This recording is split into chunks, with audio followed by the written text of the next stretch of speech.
আজকে আমি বেরিয়ে পড়েছি সিমলাপাল। হ্যাঁ, ঠিকই শুনেছো, সিমলাপাল যাওয়ার কারণ হলো আজকে নবমী, আর সবাইকে নবমীর শুভেচ্ছা। তাই আজকে হালকা করে ড্রেস আপ নিয়ে বেরিয়ে পড়েছি সিমলাপালে ঠাকুর দেখতে।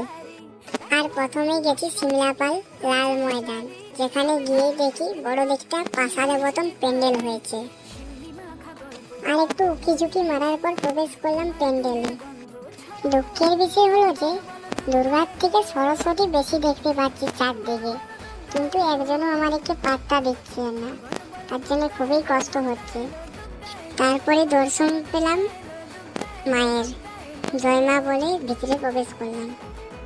আর গাইস, এইটা দেখো, ভিতরটা দেখা কিন্তু খুবই সুন্দর একটা করেছে ডেকোরেশন, চারদিকে ফটো আর সামনে মা দুর্গা।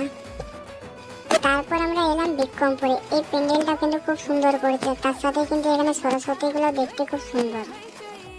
সত্যি বলতে কেউ পাত্তা না দিলেও আমার বন্ধু কিন্তু আমাকে পাত্তা দিয়েছে। যাই হোক, মেয়েদের চোখে পড়া কিন্তু খুবই ভয়ঙ্কর একটা জিনিস, তাই চারদিকে ফটো তুলে নিজেকে ফেমাস মনে করে আমি কিন্তু এখান থেকে বেরিয়ে পড়লাম।